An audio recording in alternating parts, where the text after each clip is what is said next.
അല്ല, ഇതൊരു അവയർനെസ്സും കൂടെ സിനിമ കൊണ്ട് അതിന്റെ പുറകെ പോവുകയും അതിന് പറയുന്നത് വെച്ച് കഴിഞ്ഞാൽ അതിലൊരു പേജില് ഏതൊരു കുട്ടിയുടെ ഫോട്ടോ കാണുകയും ആ ഫോട്ടോ കണ്ടതിന് ശേഷം അപ്പം ഇവര് ചോദിച്ചു ഈ കുട്ടി എന്റെ അവൈലബിൾ ആണോ ചോദിച്ചു. അപ്പൊ അവര് പറഞ്ഞു ഇൻബോക്സ് വരാൻ പറഞ്ഞു.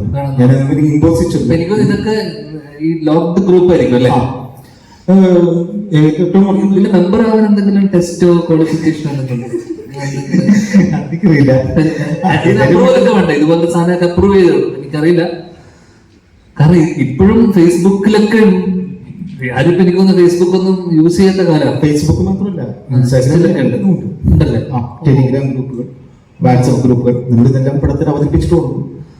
അങ്ങനെ ഈ ഗ്രൂപ്പിൽ ചെല്ലുകയും അപ്പം ഇൻബോക്സിൽ വരാൻ പറയും. ഇൻബോക്സിൽ ഈ ഗ്രൂപ്പിൽ കണ്ട ഒരു കുട്ടിയുടെ ഫോട്ടോ കണ്ടിട്ട് ചോദിച്ചു ഇങ്ങനെ കുട്ടി അവൈലബിൾ ആണോ എന്ന് ചോദിച്ചപ്പോ പറഞ്ഞു അവൈലബിൾ ആണ്, 10,000 രൂപ, അതിൽ 5,000 രൂപ ഇപ്പൊ അഡ്വാൻസ് ചെയ്യണം. ഒന്നും അല്ലല്ല, 5,000 രൂപ നേരിട്ടാണ് ചെയ്യാന്ന് പറയുന്നു. അങ്ങനെ ഇവിടെ എറണാകുളം നോർത്ത് ഹോട്ടൽ പറയാൻ പറ്റില്ല ഒരു സ്ഥലത്ത് വരികയും അങ്ങനെ ഈ 5,000 രൂപ കൊടുക്കുകയും 5,000 അല്ല കൊടുക്കുകയും 5,000 രൂപ വിഷയം ശരിക്കും മനസ്സിലാക്കാൻ പറ്റില്ല. അവരോടൊരു ഫ്രണ്ട്ഷിപ്പ് മൂട് പിടിച്ചാൽ മാത്രമേ നമുക്ക് ഇതിനെ കുറിച്ച് ബിസിനസിന്റെ ഒരു വ്യാപ്തി മനസ്സിലാക്കാൻ പറ്റുള്ളൂ. അതുകൊണ്ടാണ് അങ്ങനെ പറ്റിക്കപ്പെടുകയും ആരെയും ഒന്നും നടക്കാതായപ്പോഴേക്കും എന്നാ പിന്നെ ഇവന്മാർക്കെതിരെ ആഞ്ഞടിക്കണം എന്ന് വെച്ചിട്ട് ഒരു സിനിമ ചെയ്യാൻ പുറപ്പെട്ട ആളാണ്. അപ്പൊ സ്വന്തം അനുഭവത്തിൽ നിന്ന് ഉണ്ടായിരുന്നു അല്ലേ? അതിന്റെ വിഷമമുണ്ട്, ഇപ്പോഴും ഉണ്ട് മുഖത്ത്. 5,000 രൂപ പോയതിന്റെ ഒരുപാട് വേദന അല്ലേ? ശരിക്കും അങ്ങനെ ഗ്രൂപ്പില് അങ്ങനെയുള്ള ഏതെങ്കിലും ഗ്രൂപ്പിൽ മെമ്പേഴ്സ് ആയിട്ടുള്ള ആരെങ്കിലും ഉണ്ടോ? ഉണ്ടാവും പറയാൻ കുറച്ചത് മടിയുണ്ടാവുന്നതാണ്. അല്ല, ഇതിപ്പോ ഇതൊക്കെ കലാകാലങ്ങളായിട്ടുള്ളതാണ്. ഇപ്പം ഇത് സോഷ്യൽ മീഡിയ വന്നതിന് ശേഷം അല്ലെങ്കിൽ ഫേസ്ബുക്ക് അല്ലെങ്കിൽ പോലും ഇവിടെ എനിക്ക് തോന്നുന്നു കൊച്ചിയിലൊക്കെ എനിക്ക് തോന്നുന്നു ഏറ്റവും കൂടുതൽ അഭിമുഖീകരിക്കുന്നത് ശരിക്കും നടിമാരാണ്. അവരുടെ ഫോട്ടോസ് തന്നെയാണ് ഏറ്റവും കൂടുതൽ. പ്രത്യേകിച്ച് ഒരു ഭയങ്കര രസമാണ്. നമ്മുടെ കോളേജിലൊക്കെ പഠിക്കുന്ന പെൺകുട്ടികളുടെ ഫോട്ടോ, ഇപ്പൊ ടൂർ പോകുന്നതിനൊക്കെ ഫോട്ടോ എടുത്ത് അതിന് ചില പേരറിയില്ല. അവരെന്ത് ചെയ്യുമെന്ന് വെച്ച് കഴിഞ്ഞാൽ അതിലൊരു പുതിയ പേരിടും പെൺകുട്ടിക്ക്. ഇപ്പൊ സെന്റ് തെരേസ് കോളേജിൽ പഠിക്കുന്ന മീനു എന്ന് പറഞ്ഞിട്ട് സ്റ്റോറി കുറെ റിസർച്ച് ചെയ്തിട്ടുണ്ട്.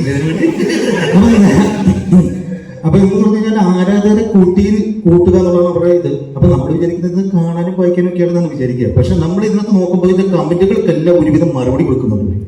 മറുപടി എന്ന് പറയുമ്പോൾ ഒരു ശരിക്കും പറഞ്ഞു കഴിഞ്ഞാൽ 4,000 തൊട്ട് 25 ലക്ഷം രൂപ ഒരു ബിസിനസ്സാണ് അവർ നമ്മളോട് സംസാരിക്കുക. നമ്മുടെ താല്പര്യം അത്രയും എന്താ പറയുക, അത്രയും വലിയ രീതിയിലുള്ള ഒരു പരിപാടിയാണ് കൊച്ചിയിൽ നടക്കുന്നത്. ബേസിക്കലി ഇതിനകത്ത് ഡീപ് പറ്റിയിട്ടും ഇപ്പൊ ഫേസ് സ്വാപ്പിംഗ്, ഇപ്പൊ രശ്മികയുടെ ഒരു വീഡിയോ ഒക്കെ ഇറങ്ങിയല്ലോ, മറ്റേ ചെറിയൊരു AI വീഡിയോ ഇതൊക്കെ. അപ്പം ഇനിയുള്ള കാലത്ത് ഈ പറയുന്ന പോലെ ഒരു നോർമൽ ഫോട്ടോ അല്ലെങ്കിൽ നമ്മുടെ ഇൻസ്റ്റയിലൊക്കെ ഇടുന്ന ഇവിടുത്തെ ഇൻസ്റ്റ ഫോട്ടോ എടുത്തിട്ട് വരെ വേണമെങ്കിൽ അതിനെ ഫേസ് സ്വാപ്പ് ചെയ്തിട്ട് വേറെ രീതിയിലൊക്കെ മാറ്റാം. അപ്പം ഇതില് ദിവ്യ അങ്ങനെ ഒരു സാധനം എൻകൗണ്ടർ ചെയ്യുകയും പിന്നെ അങ്ങനെ ഒരു കോമണേഴ്സ് ആയിട്ടുള്ള നമ്മൾ അതിനെ എങ്ങനെ ടാക്കിൾ ചെയ്യുന്നു, ഓവർകം ചെയ്യുന്നതാണ് ബേസിക്കലി സിനിമയുടെ ഒരു ആകത്തുകയും ഒരു ക്രക്സും. സോ ആ ഒരു വിഷയമാണ് ഡിസ്കസ് ചെയ്യുന്നത്.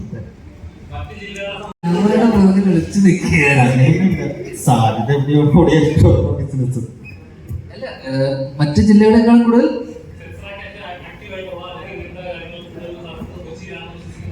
പ്രശ്നം കിട്ടുന്നതിന് മറുപടി ഞാൻ ഇത് എന്താ സംഭവം അറിയാൻ വേണ്ടിയിട്ടായി സിനിമയിൽ അഭിനയിച്ചത്. അതിൽ പറഞ്ഞു കേട്ടതിൽ നിന്ന് ഇത് നിങ്ങളുടെ കഥയാണ്, നമ്മളുടെ കഥ. പ്രണോദേട്ടൻ അങ്ങനെയൊന്നുമില്ല. ഈ സൈബർ വേൾഡ് എന്ന് പറയുന്നത് എല്ലായിടത്തും ഒരുപോലെ പരന്നു കിടക്കുന്നത് പോലെ തന്നെ എല്ലാ സ്ഥലങ്ങളിലും ഇതിൻ്റെ തോത് ഒരുപോലെ ആയിരിക്കണം. അതിന് അത് അന്വേഷിച്ച് കണ്ടുപിടിക്കേണ്ടത് നിങ്ങളെപ്പോലുള്ള മാധ്യമ പ്രവർത്തകരും ഇവിടുത്തെ നിയമ പാലകരുമാണ്. പക്ഷെ ഇത് അറിയാത്തൊരു മേഖല ഇപ്പം അരുൺ പറഞ്ഞപ്പോഴാണ് മനസ്സിലായത്. നമ്മൾ വെറുതെ കണ്ട് വിട്ടുപോകുന്ന പല കാര്യങ്ങൾക്ക് പിന്നിലും വലിയൊരു ബിസിനസ് ഒളിഞ്ഞിരിപ്പുണ്ടെന്നുള്ളത്. അപ്പോൾ അത് എന്തൊക്കെയാണെന്ന് ജനങ്ങൾ തിരിച്ചറിയുന്നതല്ല. അപ്പം വെറുതെ ഒരു സിനിമ അതിന് പ്രയോജനപ്പെടട്ടെ. നല്ല പേരല്ലേ? എല്ലാ വെള്ളിയാഴ്ചയും ഒരു സിനിമ ഉണ്ടാകുന്ന വലിയ ഭാഗ്യമില്ലടാ അല്ലേ? എല്ലാ വെള്ളിയാഴ്ചയും നമ്മൾ കാണുന്നു, അതുപോലെ പ്രസ് മീറ്റ് വരുന്നു അല്ലേ? നമ്മൾ തന്നെ എപ്പോഴെത്ര കാണുന്നു, നീ ചോദ്യം ചോദിക്കുന്നു. ഇതൊക്കെ മിസ് ചെയ്യണോ? നിങ്ങളൊക്കെ മിസ് ചെയ്യും.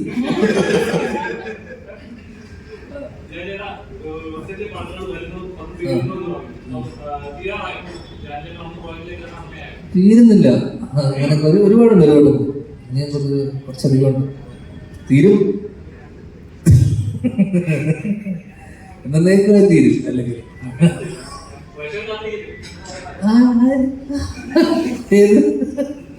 അല്ല ഇനിയിപ്പോ എനിക്കൊന്ന് ദിലീപേട്ടന്റെ പ്രിൻസ് ഉണ്ട്. ഇത് കഴിഞ്ഞിട്ട്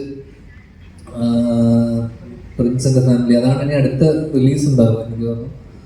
പിന്നെ ഇപ്പൊ തുടങ്ങാൻ സോഫിയ വീക്കെൻഡിന്റെ പടം ഡിറ്റക്റ്റീവ് ഉജ്ജ്വലൻ തുടങ്ങാനിരിക്കുന്നത്.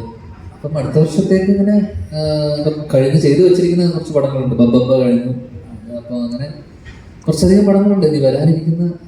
കൊപ്പങ്ങള്, അങ്ങനെ ആപ്കേസ്, അങ്ങനെ കുറച്ചധികം പടങ്ങൾ ഇനി ഉണ്ടാവും. എല്ലാ വെള്ളിയാഴ്ചയും ഉണ്ടാവും.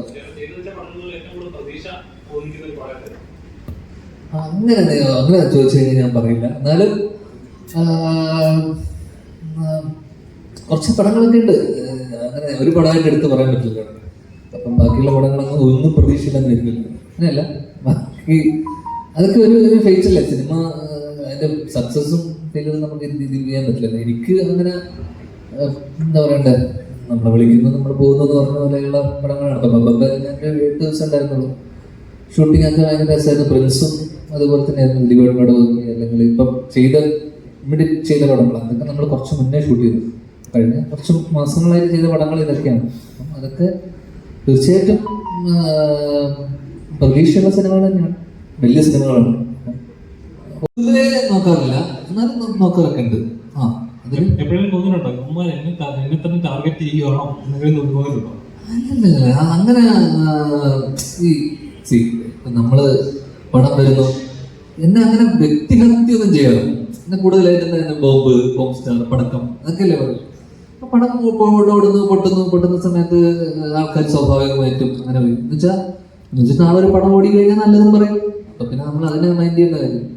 നാളെ നല്ല ഭാഗം വരില്ലല്ലോ, എപ്പോഴെങ്കിലൊക്കെ വരുമല്ലോ. പിന്നെ അപ്പൊ നോക്കും. ധ്യാൻ നടനെ മറ്റുള്ള നടന്മാരിൽ നിന്ന് ഒരുപാട് വ്യത്യസ്തമാക്കുന്നത് ധ്യാനിന്റെ സംസാരിക്കുന്ന ശൈലിയാണോ? ഉള്ള പോലെ പറയും, ബാക്കി വരുന്നത് വെച്ച് കാണട്ടെ എന്നുള്ള മൈൻഡാണ്. ഒരു പടം ഇറങ്ങുമ്പോൾ പ്രേക്ഷകരോട് കൃത്യമായിട്ട് പറയും, ഈ പടം നിങ്ങൾ കാണണ്ടയോ എന്ന് കൃത്യമായിട്ട് പറയാറുള്ള ഒരു നടനാണ്. ഐഡിയ എന്ന ചിത്രം പ്രേക്ഷകർ എങ്ങനെയാണ്? ഞാൻ കൃത്യമായിട്ട് കാണണ്ടേ എന്ന് നല്ലതെന്ന് ഞാൻ പറയാറില്ല. എന്നാലും ഒരു ക്ലൂ കൊടുക്കാറുണ്ട്. ക്ലൂ ചിലതിനൊക്കെ ക്ലൂ കിട്ടും ആൾക്കാർക്ക്. കുറച്ച് ബുദ്ധിയുള്ള ആൾക്കാർക്ക്, കുറച്ച് മനസ്സിലാവുന്ന ആൾക്കാർക്ക്, എന്നെ അടുത്തറിയാവുന്ന കുറച്ച് ആൾക്കാർക്കും. ഇപ്പൊ ചില ഇതിൽ തന്നെ നമ്മുടെ കുറെ സുഹൃത്തുക്കളുണ്ട് അറിയാം. അപ്പൊ അവർക്കൊക്കെ മനസ്സിലാവും. പിന്നെ അവർ കുറച്ചുപേരും എന്റെ അടുത്ത് ഇത് നിങ്ങളെ കൂട്ടത്തിൽ തന്നെ പേഴ്സണൽ ബന്ധമുള്ള കുറച്ചുപേര് അവരൊക്കെ എന്നോടൊന്ന് ചോദിക്കും. അവരോട് ഞാൻ പേഴ്സണലി പറയും. അതിൽ ഞാൻ നിന്നോടും പല കാര്യങ്ങളും പറഞ്ഞിട്ടുണ്ടല്ലേ. അത് കഴിഞ്ഞിട്ട് നമ്മൾ അവിടെ മാറിയേക്കുമ്പോൾ പറയും. പാലത്തിന്റെ മുകളിൽ, പാലത്തിന്റെ അടിയിൽ, അങ്ങനെയൊക്കെ നമ്മൾ പല പല റേഡിയസ് പോകുമ്പോൾ സുരക്ഷിതരല്ലാതെ നമുക്ക് തോന്നുന്നു. അപ്പോൾ ആളുകൾ പണ്ടേ മുതൽ തന്നെ ഒരു ചിന്താഗതിയുണ്ട്. ഇപ്പോൾ ബസ് സ്റ്റാൻഡിൽ ഒറ്റയ്ക്ക് നിൽക്കുന്ന ലേഡി, അല്ലെങ്കിൽ റെയിൽവേ സ്റ്റേഷനിൽ ഒറ്റയ്ക്ക് നിൽക്കുന്ന ലേഡി, അവരൊക്കെ നിൽക്കുന്നത് സെക്സ് വർക്കേഴ്സ് ആണോ അല്ലയോ എന്നുള്ളവർക്ക് അറിയാൻ പറ്റില്ല. ശരിക്കും ഒരു സ്ഥാപനങ്ങളുണ്ടെങ്കിൽ ചിലപ്പോൾ ഇത് കുറയില്ലേ എന്നാണ് ഞാൻ ചോദിക്കുന്നത്. കുറയില്ലേ, നമുക്കിപ്പോ അത് ഭയങ്കര ഹൈപ്പോത്തറ്റിക്കലായിട്ടുള്ള ഒരു സാധനമല്ലേ. കുറയുമോ കൂടുമോ ഒന്നും നമുക്ക് പറയാൻ പറ്റില്ല. ഒന്ന് നമ്മുടെ യൂണിവേഴ്സിറ്റിയിൽ അങ്ങനെ ഒരു സാധനം ഇത്തരത്തിൽ അലോ ചെയ്യുന്നില്ലല്ലോ. ഇപ്പൊ റെഡ് സ്ട്രീറ്റ് പോലും അത് ലീഗലായിട്ട് ഫംഗ്ഷൻ ചെയ്യുന്ന ഓപ്പറേഷനായിട്ട് ഇപ്പോൾ കൊൽക്കത്തയിലുണ്ട് ഇതേ സെയിം സാധനം. അതായത് കമച്ചി സാധനം അല്ലേ, റെഡ് സ്ട്രീറ്റ് ഉണ്ട്. അപ്പൊ ഞാൻ പറഞ്ഞ ചില രാജ്യങ്ങളിൽ ഇപ്പൊ ആംസ്റ്റർഡാമില് ലീഗലാണ്. സെക്സ് ടൂറിസം ഉണ്ട് അവിടെ. തായ്ലൻഡിൽ സെക്സ് ടൂറിസം ഉണ്ട്. ചില രാജ്യങ്ങളിൽ അതുണ്ട്, അവരതിനെ പ്രൊമോട്ട് ചെയ്യുന്നുണ്ട്. നമ്മുടെ രാജ്യത്തിന്റെ യൂണിവേഴ്സിറ്റിയിൽ അങ്ങനെ സാധനം അത് മോറലായിട്ടാണ് കാണുന്നത്. അപ്പോൾ ഇത് കുറയുമോ അല്ലെങ്കിൽ ഇതൊരു ഡിസ്കഷൻ ആക്കി വെച്ചിട്ട് നമ്മൾ ഇടക്കാലത്ത് മറ്റേ കഞ്ചാവ് ലീഗലൈസ് ചെയ്യണം. കഞ്ചാവ് ഏകദേശം 40ഓളം രാജ്യങ്ങളിൽ ലീഗലൈസ് ചെയ്ത് റിക്രിയേഷൻ ഡ്രഗ് ആയിട്ട് കാണുന്നത്. അതിന് ഡിപ്രഷൻ അടക്കം പ്രിസ്ക്രിപ്ഷൻ അല്ലെങ്കിൽ പ്രിസ്ക്രിപ്ഷൻ ഉണ്ടെങ്കിൽ മരുന്നായിട്ട് പോലും സജസ്റ്റ് ചെയ്തിരുന്ന ഗഞ്ച. അപ്പോൾ ഈ മരുവാന മെഡിക്കൽ മരുവാന എന്ന് പറഞ്ഞിട്ട് ഇതിനെ വിളിക്കുന്നു. അപ്പം ഇത് കൂടുവോ കുറയോ എന്ന് പറയുമ്പോൾ നമുക്കതിനെ ഇപ്പോഴുള്ള അവസ്ഥയിൽ നമുക്കത് കൂടുവോ കുറയോ എന്ന് നമുക്ക് പറയാൻ പറ്റില്ല. പക്ഷെ ഇവിടുത്തെ സിസ്റ്റം അതിനെ അനുവദിക്കാത്തിടത്തോളം ലീഗലായിട്ട് നമുക്ക് അതിനെ ഒരിക്കലും പ്രൊമോട്ട് ചെയ്യാനുള്ള വകുപ്പൊന്നുമില്ല അല്ലേ? ഏതാ അത് കൂടുതലെന്നല്ലേ ഒന്നും പറയാൻ പറ്റില്ല. ഈ പറഞ്ഞ പോലെ വളരെ നേരിട്ടുള്ള പ്രോബിലിറ്റി അല്ലേ. ചിലപ്പോൾ കൂടുമായിരിക്കും, ചിലപ്പോൾ എല്ലാവരും അവിടെ പോയിരുന്നു കഴിഞ്ഞാൽ എല്ലാ വീട്ടിലും പിന്നെ ഫാമിലിയും വീട്ടുകാർ നമ്മുടെ നാട്ടിൽ മൊത്തം പിന്നെ അവിടെ ആയിരിക്കും. പിന്നെ കുടുംബത്തിലോട്ടൊന്നും പോകില്ല, അതാ പ്രശ്നം. അതിനേക്കാളത്തിൽ എനിക്ക് തോന്നുന്നു ഇവിടുന്ന് ഒരു 3 മണിക്കൂറേ ഉള്ളൂ തായ്ലൻഡിലൊക്കെ. ടിക്കറ്റ് എടുത്തിട്ട് അങ്ങോട്ട് പോകുന്നതായിരിക്കും.